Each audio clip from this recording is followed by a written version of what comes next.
There's an operation the CIA was doing back then called MK Ultra, which is mind control. In the USA, you pay hundreds of thousands to go to university. To get brainwashed. And they brainwash you to believe some BS.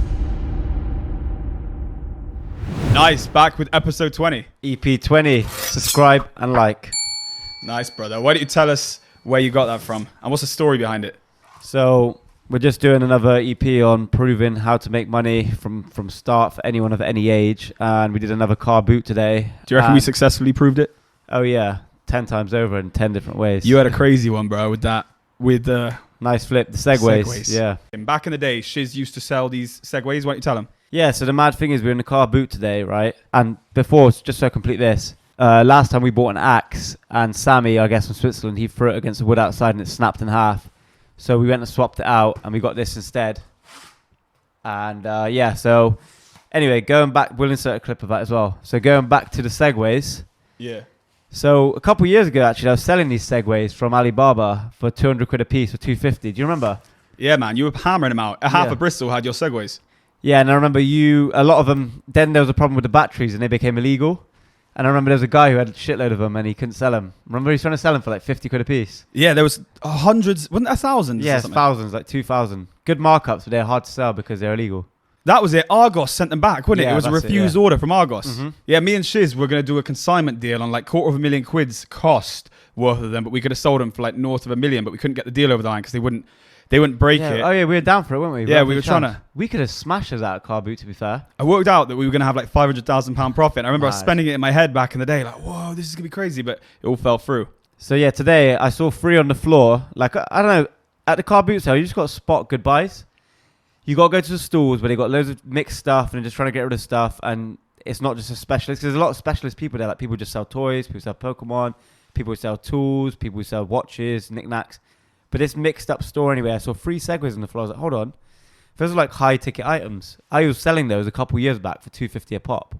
So anyway, I asked him how much. He said 7 quid a piece. I was like, what? When he said that, I thought for sure they were broken. I thought he was saying 70 quid. That's mental. Because I thought that's a good deal, 70 quid.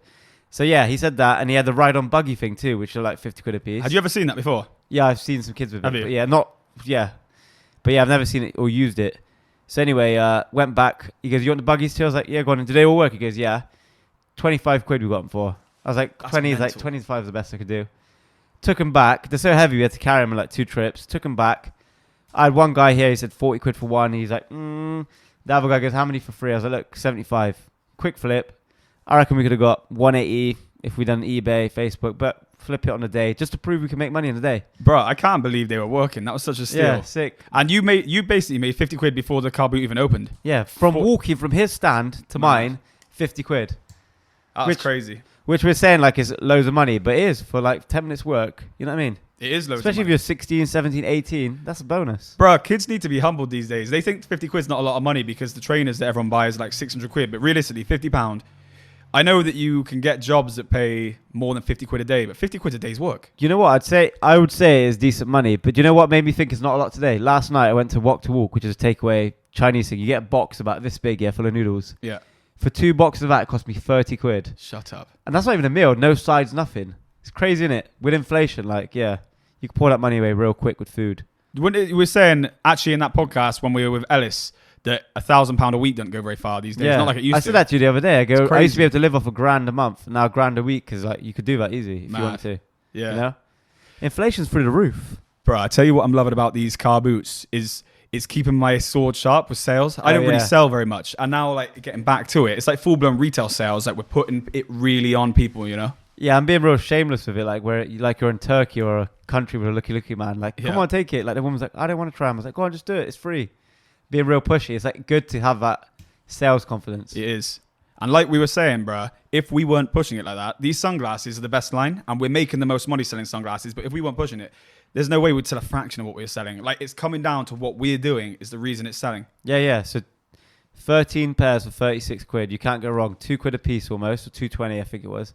Selling for tenors, 2 for 15. Sick. On a rainy day. That's sales skill. Pushing something and you don't even have the environment for it, you know. The only thing we're stuck with are these stupid fans. But that's because we forget to charge them, so... Do you know what as well? I think it's cool that we're making the most money from Alibaba stuff. And we'd Yeah. previously embarked on this thinking it would be hard to make money from Alibaba because it's washed out, but it really isn't, is it? No. Like those sunglasses, it's not even like a hard sell. It's like once you get them on their face, people are quite happy to part with £10. Yeah. And people were saying, oh, this is a more expensive stand because we're walking around, we found a load of glasses for £1 a piece and we're selling for 10x that. I know. You know? Yeah, it's And, sick. and last time we took it from the £1 stand and sold it for a tenner. And that was from a hard sell. Like, put these on your face. High quality, blah, blah, blah, blah, blah. Yeah, It's crazy now how talk can get you so far. it's mad. You know, like it'll change the value of a product. Second thing, I think, here's the caveat, bro. Is taking a flash car there helping or not? Because there's so much wasted time, isn't there? Oh yeah, so much. It's jarring, man. It tires me out talking to these people like, oh, about this car. And one thing, you don't mind speaking to people about a car, but they can see they're costing you a sale. Like, oh, so blah, blah, blah. And you're like, you can see people are asking about sunglasses. They don't have like awareness as well. Someone else is trying to talk to you who's trying to buy something. Like, bro, just be quiet for a minute. Let me sell, and then I don't mind getting back to talking to you and stuff. Like that guy was talking there for ages. He's talking to himself pretty much. Like that self-awareness. Like I hope I never get to that point where I'm talking at myself and people getting fed up. Like I like knowing that I'm boring someone. All right, I'll see you later. Yeah, End yeah, the convo. for you know? sure. We got to take your i8 as well next time. Oh, I don't know if I want to take it. They just talk too much. Oh, bro. Kids love that car, you know. Oh, man, it'd be cool. You got to get the doors up. Yeah, it's funny because the main people who like that car are kids. Like even my nephews and that. Like, where's the i8? Like we went to a wedding last week. Like where's the i8? Where's the i8? It's because it looks like a toy car. Yeah. Do you know we had a few people come up to us today at the car boot and they said they'd seen our videos? Yeah. It's cool, isn't it? Mad, yeah. They're like, oh, you did a video here a few weeks ago. I was like, yeah. And someone hunted you down because they wanted sunglasses that it saw 2 weeks ago. So Oh, the yeah. product is that good. That was our first sale. He goes, oh, you're back. Where's the sunglasses? Like, come to our store. And he ended up buying 3 pairs for 20. That's cool, man. It's cool. It's cool. 14 quid profit on that one. Flipped 6 to 20 in like 2 minutes. How's your restaurant done this weekend? Yeah, it's been pretty busy. Like, so Mike, the guy who runs it, actually, you know, he said to me, he goes, you know what, I was catching up on your episodes, and there's one episode you're talking about a guy who borrowed 800 quid off you to breed lizards, and he took like 8 years to pay it back. He's like, you know, there's multiple reasons why it took that long. I was like, bro, I was giving you credit for your good character that you paid me back regardless, you know? Oh, is he pissed off that you said about it? He's saying there was constraining factors, like, for example, I shouldn't even really go into it, but basically, someone tried to boot his door off. Someone that I know tried to boot his door off, and he thought I was behind it, but it wasn't me. Seriously? I'd introduced him to someone, and they tried to boot his door off, and he thought I was like behind it. That's so funny, bro. The person had the same surname as me, which didn't help. So he's like, I'm sure your cousin tried to boot my door off, and then I kind of didn't trust you for a while, and I kind of like swore you a bit more, and I realized you wouldn't have done something like that. That's funny, bro. And then there's something else like, you know why I was putting money into other investments, blah, blah, blah. I was like, bro, it doesn't matter. I know there's way more, but it's a quick story. But yeah, I was giving you credit that you pay me back regardless, because a lot of people cut off the friendship or avoid you or not pay it, or, oh, this much amount of time's passed, I don't have to pay him back anymore. Or this happened and it's enough of a coincidence for me not to pay him back. But like, you paid back. Yeah, and props to him, because it could get to a point where it's kind of embarrassing, where you don't want to go and offer the money because it's been years and years and years. Like, but you know what I mean? Like, it's almost like, oh, do I even owe him that money? It's been years. Yeah. So like, it's cool. It's easy to write off in your head. Yeah, I'm really impressed with the fact that he did that. Yeah. Why haven't you subscribed already? We have too many unique viewers who come back and haven't subscribed. Unsubscribed viewers who come back each week. It shouldn't be there, guys. You got to subscribe. It helps us so much. It helps up rank the channel, and up ranking the channel means better content for you as well. So. Yeah, and the other thing is, like, that's a testament to his character, and that's what I liked about him. Like, I could trust him, and it's a good business etiquette. Like, maybe that carries you a lot further than other characteristics. Like, and now I offered him that share of the business, you know? Like, he was saying he was losing his job as an accountant, and, you know, he could add value to my life, like I add value to his, and I gave him a share of the business without any cost. That's know? cool, man. And half the reason was, if you didn't pay him back that 800 quid, I would have never done that, you know? Yeah.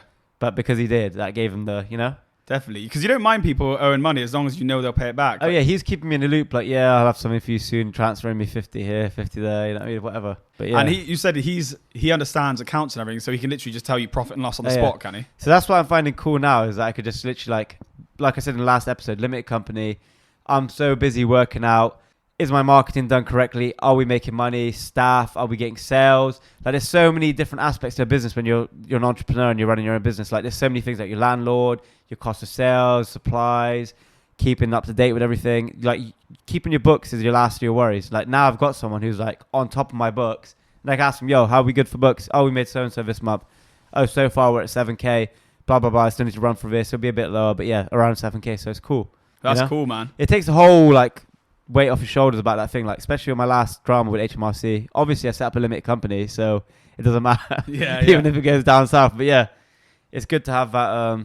You know, that just that one thing off your head. Like it's good to have that. That's a real cool thing that you pay that money back, isn't it? Yeah. That trust thing. And you know what? My accountant said this to me actually. Not the guy who worked with me, but like everyone thinks keeping accounts or an accountant is not that important, but it's one of the first things you should do. And I kind of agree with it because it's just, yeah, it's important. The reason why I agree is you can run up, because if you're running on places where you get credit, you're using a credit card, what your profit isn't as clear as just looking at your cash in the bank. You need to know how much stock you've got. Two things. You can think you've lost money when you made money, and you can also think you've made money when you haven't made money because you're holding, I don't know, credit line, you know? Yeah.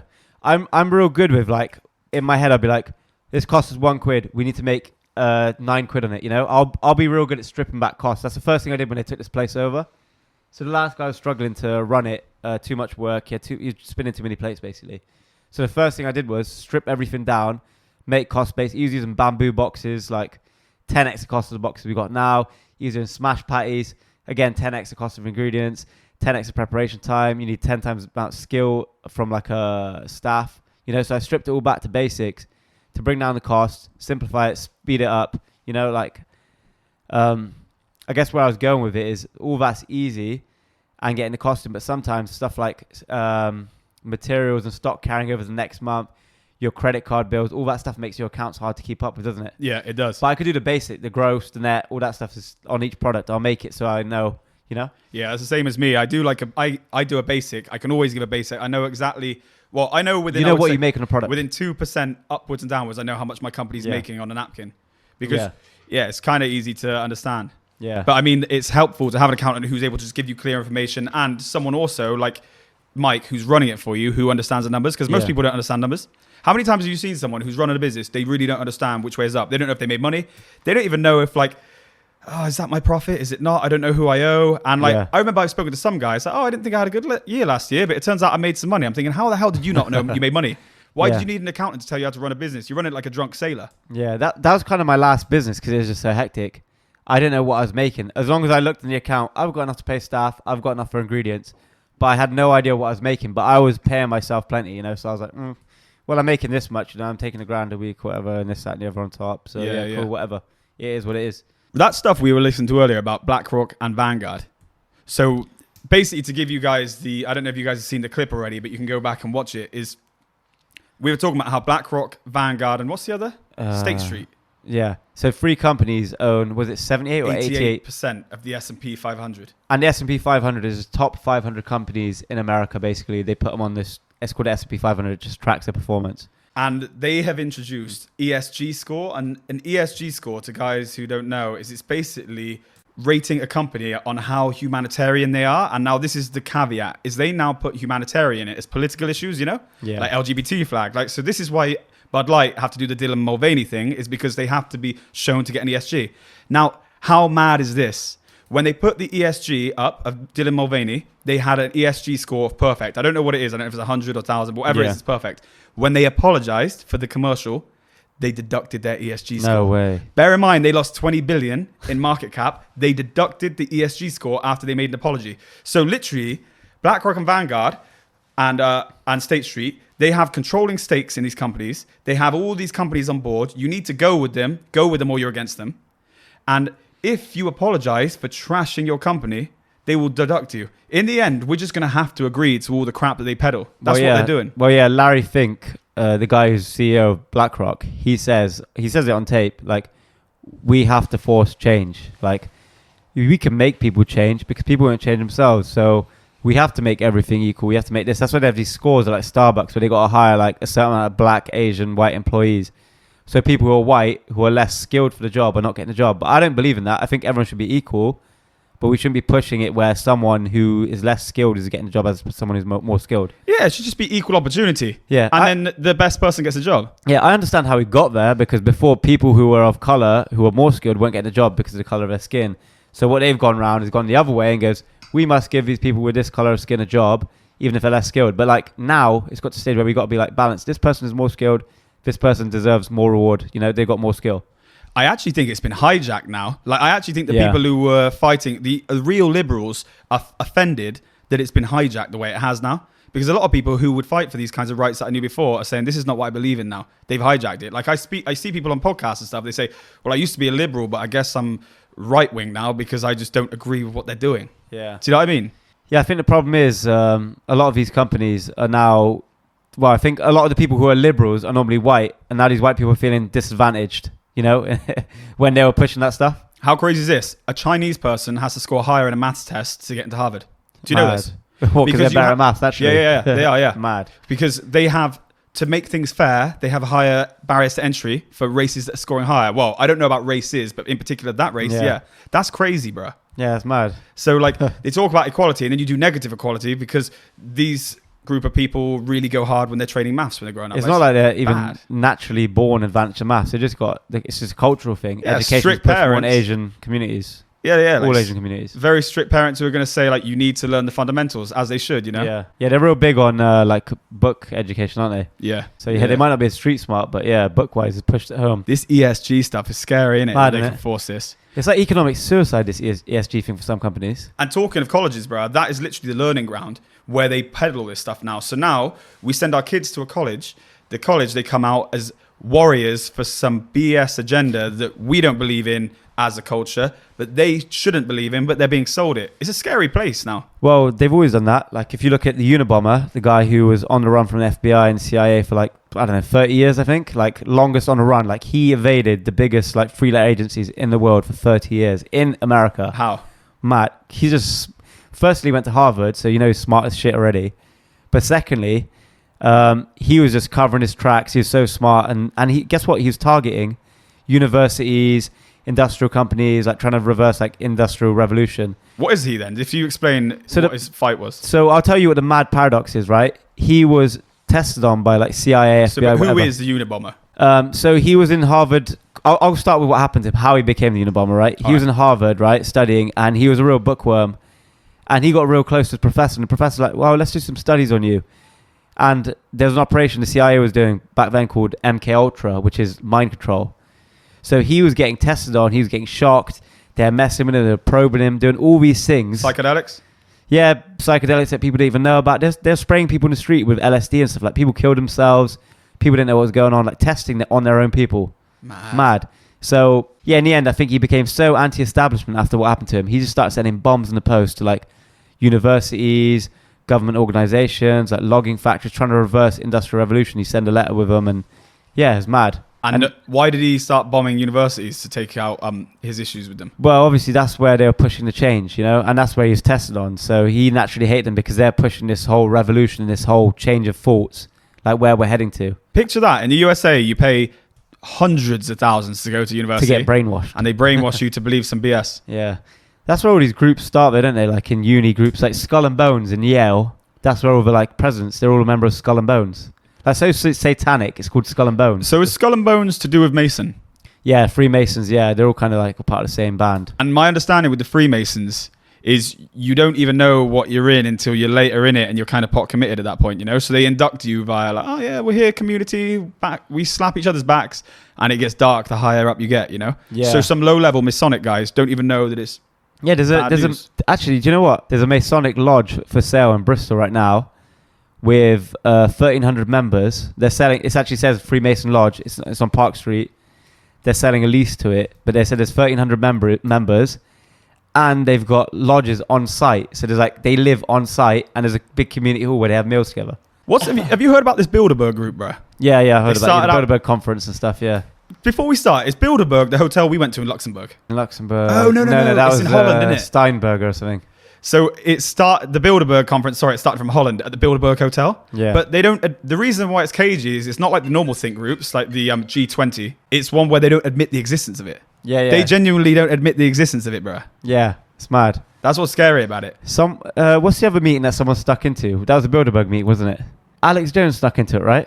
Yeah, maybe, yeah. Yeah, and they were burning an owl effigy and had some like fake sacrifice. Do you remember that? It's on an island somewhere. Bohemian Grove. Yeah, mad. So was it Alex Jones who snuck onto there? Alex Jones snuck in there early 2000, and he got in there and they were burning a eulogy of an owl. Like we said before, bruh, these people have access to all the information that they try to cover from us. If they're worshipping something higher, it tells you there's something higher, because these people are by design more knowledgeable of the world than us. And he snuck in, and these are politicians who were running against each other. They were viewing and stood side by side watching the eulogy burn. So these are not enemies. They act like they're enemies when they're doing their little debate, but they're puppets fighting the same bureaucracy. Yeah. I wouldn't say higher power, so demonic power or something. You know what I mean? Oh yeah, sorry, yeah. I mean, some sort of other power. The point of what I'm saying is like they prove the existence of God because they're worshipping something dark. Yeah, something which is like kind of not opposing, but like something which is against God. Yeah. Yeah, I think it is opposing, and the reason I think it's opposing is because it's the same reason why we're doing this stuff, which is hurting people now. Yeah. You know? Yeah, it's mad. So let's talk about the owl, because Drake's got an owl as this thing. Like I was just thinking, like, oh, Drake seems like a cool guy, but is he a part of the thing too? You know? I don't like him, bro. I used to think he was cool, but he's got nails painted and stuff. Yeah, he started pushing all that stuff too. But I could say he's pushing that whole weird stuff to be like more satanic. But like, I think he does a lot of music stuff with like Latino artists, and they always paint their nails. But again, that's weird. It's fruity. And he's a bit of a culture vulture anyway. Yeah, he's a proper culture vulture. Yeah. He's a bit fruity. But because I just think that a lot of people seem to be evil these days, I just think you're better off just knowing the ones who are... I think anyone doing something which is deemed as not good is evil anyway, like music, industry, Hollywood, and all that stuff. But like the owl thing and the other thing, Baphomet, like Balenciaga stands, like translate from Latin is Baal is king, which is like the evil, like devil guy. He's transgender, he's got goat's head, and he's got both body parts, male and female. And why do they want to be going near kids with that advert, you know? Yeah, like weird. Why do they have to push the boat out like that? They don't know. They don't think it's going to go well. I think they want to just flex and show, hey, this is what we're doing. You can't do nothing about it. Yeah, mad. They're always pushing the transgender thing to kids or whatever. Like, why are drag queens going to school to read out books? I know a group of people who want books read to them all the time, OAPs. Why aren't they going to OAPs to read books? Why kids? Why can't a normal person who's not dressed in makeup and got their like, bits out in a short dress or whatever, like reading books to kids? It doesn't make sense. It's dark, innit? It's dark, man. And I don't think that these people believe that a 10-year-old kid needs to know how to have male-to-male sex. Oh, yeah. They don't even need to know how to have sex. Let's be honest. Just keep away from the kids. They're 10 years old. Why are you going near them? Yeah, you don't need to talk about it. Because you know that if you tell them while they're young, they believe this is true. And then by the time they're adult and they're mature, it's reality to them. It's wrong. Yes, indoctrination in it of something which is not natural, because you don't get any animal in the world who chops his own parts off. No. I mean, they don't have the capability to. No. Here's something crazy, bro. Do you know the only other animals that do it is chimpanzees when they're maiming another guy so he can't mate? Yeah. So now we're doing that with the kind. So we're literally doing the same. Like, I'm going to maim you now, but I'm going to do it with a smile. Say, I'm helping you be a girl. Yeah. And as governments get, like this whole Larry Fink thing, 88% S&P. I was thinking about it earlier when watching the video, right? Is that I realized we're like human cattle, right? Because they've got all this money and they need to keep printing money to keep it going. Otherwise it all collapses. So what they got now is they got their fingers in so many pies in the S&P. So now they need the population to take vaccines. So when they print the money out, it goes back up to the top. They need people to watch TV, so it goes back up to the top. Because if too much of it goes down there, you get all that crazy inflation and everything else. You know, they need to just put it back in that bank account and go buy another country with it, or take over their stuff over there. So when they got digging gold out of the ground or whatever, it goes back up to them. So we're like cattle. They need us, you know? Yeah, yeah. Like they need the money to circulate from us back up to the top. But this is the annoying thing, is like everyone else doesn't, well, like 90% of the people don't accept that. They just look like they are the people telling us what to do. Like if we just said, bruh, fuck your ESG stuff, we're not doing this, and just keep away from the kids. But you got a load of people who are just kind of on the fringe who are scared. So should I tell you a mad one? Sam Altman, the guy who's started ChatGPT, obviously that crazy AI. And bear in mind, that AI is released to the public now, and they decided when to release it. They must have like a ChatGPT 7 or 8 now. You know, they've had this for 2 years parked up, and we're like shocked by how good it is. So they've got better versions, which will be integrated into stuff like, you know how Larry Fink got so big, BlackRock and Vanguard? They've got something called Aladdin, which is a supercomputer.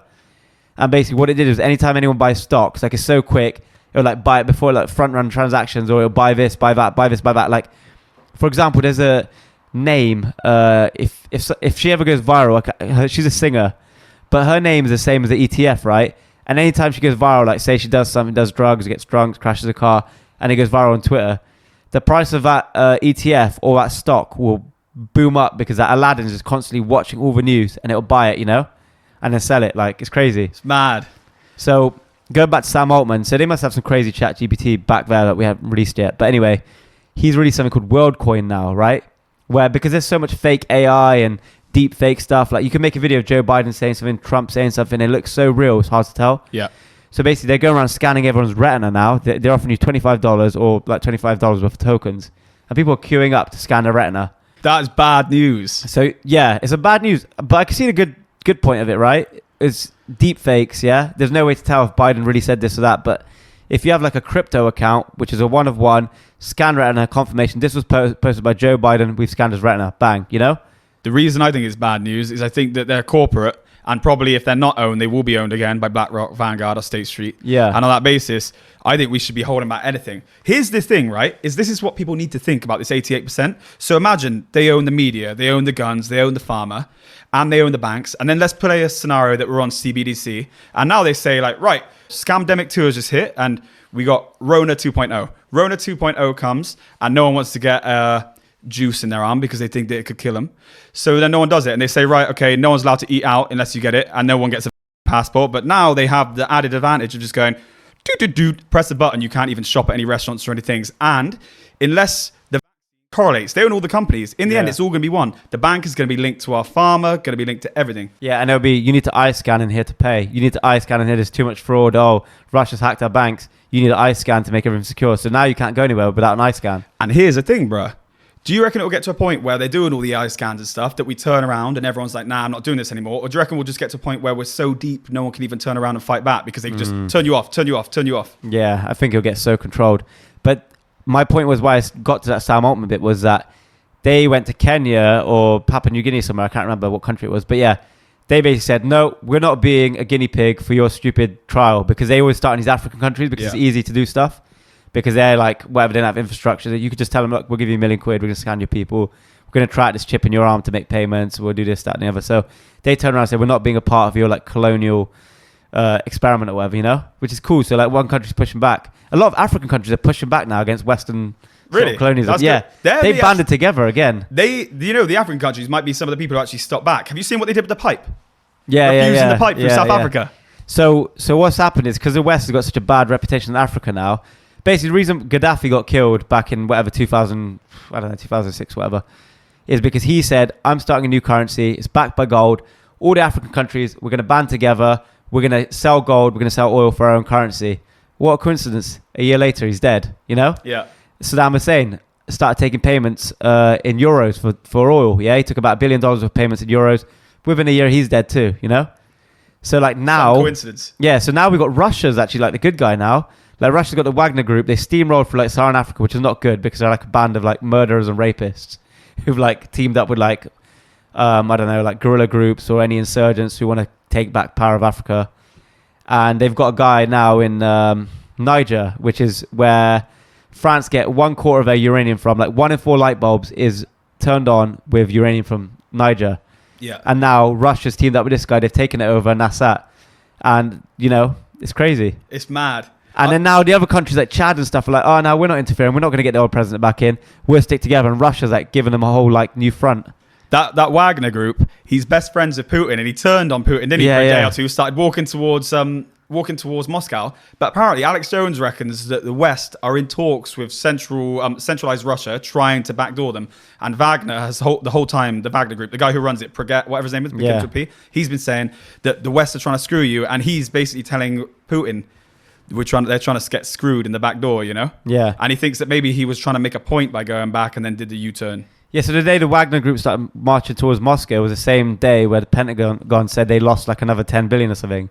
So I was thinking if they sent that Wagner group, that 10 bill, like, yo, try coup Putin, you know? Yeah. We disagree with what he's doing and stuff, you know? That was crazy that he started walking towards Moscow. Yeah, because he knew he didn't stand a chance. It was like to make a point, wasn't it, surely? Yeah, so he was unhappy with the other generals that Putin left in charge of fighting on the Russian front lines, saying they're not doing it properly, they don't know what they're doing. Like, this guy's become so powerful. Bruh, I was doing some research into the Ukraine situation, and it turns out, like, this whole thing, people need to do their research, their history, you know, because what happened is when Ukraine set borders up, there was a mix between Russia and Russian people. I think it was in the northern part of Ukraine, Russian people there. So they boarded it off, and they always said there will be problems because there's too many Russians in the Ukraine. Yeah. So then there's been disputes, and fighting has been going on for nearly 100 years, apparently. Eastern Ukraine is mainly Russian speaking ethnically Russian Ukrainians, basically. So And we should be leaving to fight out like we do in Ireland. yeah. So what happened with that is, so before Zelensky became in power, obviously the actor got put in power. Obviously, it was a pro-Russian government which won Ukraine, and we couped him out and put Zelensky in charge. But they were happy to like give the right side to Russia. They speak Russian. They're basically Russian. They could just be their own territory, or they could join Russia. That was kind of agreed. And we shouldn't be involved anyway. There's a contract signed years ago that we're never gonna force them to become. Yeah, I know. We say that we violated. We say that NATO's a peaceful force, and we've been moving on their border for the last 30 years. Yeah. And the Cold War ended 20 years ago. The Donbass is being shelled for the last however many years. It wasn't a new war. It's always been going on. But it's to protect democracy. Yeah. Mad. That's Biden's created that one, hasn't he? Because there was not really... We weren't too bothered about it. They took... what's the other bit Russia took a few years ago? Yeah, so the Crimea region was annexed already towards Russia, And they're all Russian-speaking again. Trump says he'd end the war in 24 hours if he got in power. What do you reckon he'd do? That. Just pull all US support? Well, yeah, I think the people of America, Ukraine, Russia, they're all getting sick of it anyway, aren't they? So the public support's there, and I think he'd just go to... Maybe get rid of Zelensky. I don't know. I'd be like a head teacher, like you two make up, go. Yeah, Trump would probably do that handshake. He pulls them in like this. Yeah, stop being kids. Yeah. Zelensky probably did the whole time like, oh, I don't like him. How much? Give us more money. To every dollar, what percentage do you reckon goes to the Bidens that gets sent over there? 10%? Yeah, probably. They're going through mad money. I said funneling, but that's the truth. Yeah, they're funneling mad money out of America, aren't they? Mad. Printing it, putting it there, and then putting it back in their back pocket. It's sad to see, innit? Like, it's not our country, but it is the forefront of the world. And it must be sad for Americans to see someone who genuinely doesn't give a shit about their country spending money over there that could get them nuked. Yeah. For a country that is so patriotic, you go there and you see how much of it is impoverished. Like, when I went to LA, there was tents. I couldn't even walk on the curb because there's tents as far as you could see. It's crazy. And I wanted to go to a shop, and my friend's like, don't stop here. You're going to get mugged. Like, from homeless people. But they're sending billions and billions and billions to Ukraine every week. Do you reckon it's worse than London for wearing a watch and stuff, LA? Yeah, because they got guns too. Yeah. You know what I mean? London's bad, but it's still probably less than 0.001% of people getting their watches jacked, I see so many clips of people saying that people are turning up on mopeds with a hammer. Is that the commonplace these days? It probably happens every day, but there's 10 million people living in London, Does it? It's a lot of people, Someone was telling me, I don't know if this is true, 60 cars a day get nicked in London. Yeah, that surprised me. That's mad, isn't it? Yeah, there's probably about 6 million cars in London, so... And of the 60, do you reckon most of them make it out of the country? Nah, probably half of them get chopped, half of them get out of the country. They're mainly Range Rovers as well. Are they? Yeah. Why Range Rovers? Because they got that keyless entry thing. You just get a machine for a couple grand. You just go in and I had a machine once upon a time. But yeah, you could just go up to it, press a thing, plug it into the USB thing. Not USB, sorry, the OBD. You can make a key in 30 seconds and get off. Oh, sick. What was that thing you used to have that you could plug into the computer system? Oh, the OBD scanner, diagnostics. Yeah, I remember you sorted my car out with that. It had reversing sensors had gone, and you managed to turn it all off. Yeah, you just reset it. Yeah, so it's the same thing. Just plug it in, reset, new key, bang, done. Job done. Sick. It's mad, isn't it? So you can steal a 100 grand car in 30 seconds. Kind of dangerous. Yeah, man. It's mad. And then commit more crimes in it. What's your plans of business today? You're going back. You got a big event today, a weird one, haven't you? Or a big event? Yeah, we got an event. So I've been working because we just lost a girl who's working for us. Not lost, she's not dead. Yeah. I think she quit. I didn't hire her, Mike hired her, but yeah.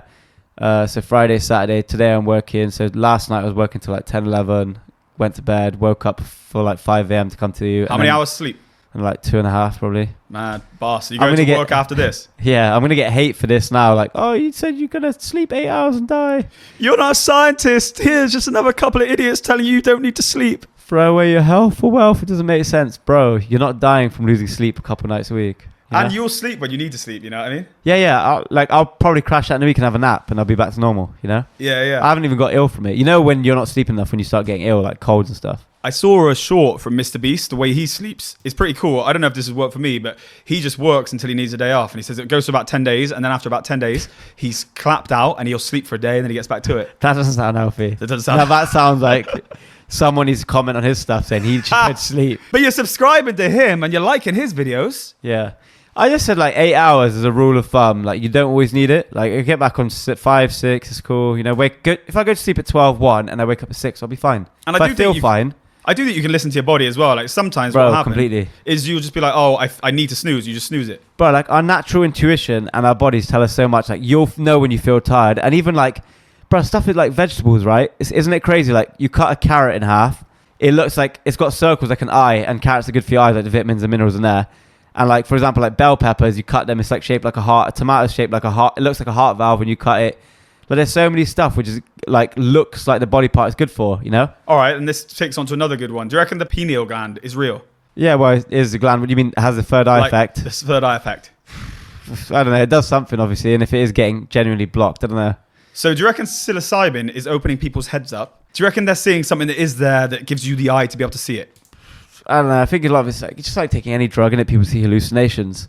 But it is proven to stimulate nerve growth, neural pathways, all that stuff. So open up new neural pathways. So yeah, is that what's that drug that people take? 2-TCB or whatever. And they always say every single person who takes it says they saw God.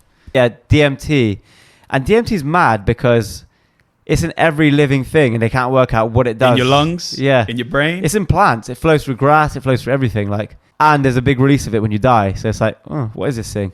You know, like, why is it there? Why is it in plants? Because they don't have the same stuff as us, but they're alive.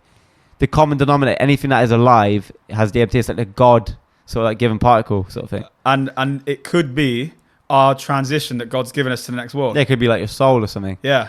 There's that mad thing of when you die, if you weigh someone when they die and after they've died, they weigh like 7 grams less. I think it's crazy. Yeah, I think it's 7. Like every single thing when it dies weighs like 7 grams less. Psilocybin proves to me that your mind can be separate to your body. Do you know what I mean? Yeah. Like, and also what you were saying about the stress and the depression thing, it is profound.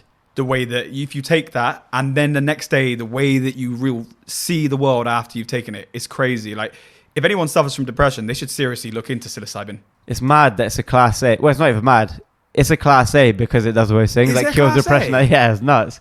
It grows in the wild and you can pick it, but it's a class A. But here you go. Take OxyContin, take Prozac, take all this crap. Stuff which creates heroin addicts. Should I tell you a mad one? I know a kiddie who picked a load of psilocybin last year. I think he picked like 2 kilos of it in like local around here, and he sold it to NHS. He made 10k. Did he really? Yeah, and it's illegal, but they're doing trials with it now, basically. To How see did how you sell good it it to is. the NHS? I don't know, he had some contacts. That's cool. Mad, innit? So they're doing trials of it right now. Even in Canada, it's legal now for medicinal use. I think some parts of America might be. But the results are crazy. Like food therapy is 30% more effective with psilocybin or like MDMA or LSD or whatever. It's crazy. They're going to start making it all legal, I think. Mad. Psilocybin, I can only speak on that because I've tried it, and that's crazy. Like, I think that people will have... It would literally cure people. There's people that I know who would benefit so much from doing that. Just not in a dose that even makes them hallucinate, just a dose that makes them rethink about some of the issues that are currently plaguing their mind. Yeah. Larry Fink's rubbing his hands like, another way to get money back up to the top, legalize these drugs. Yeah, yeah. Because they're going to run out of things that sends money to the top, so they're going to have to start just doing other things, aren't they? What do you think about this conspiracy, bro? They legalize weed when it's super strong to make everyone retarded. Because it's not like when Pablo Escobar used to smoke weed. This stuff is sending people to super strong. To the grave. I just think that's capitalism with weed, you know? Yeah. Like, it's going to get stronger. People want stronger and stronger weed. People get obsessed with weed, don't they? Yeah. Like, let's breed it. Let's do this. They're like enthusiasts. Yeah.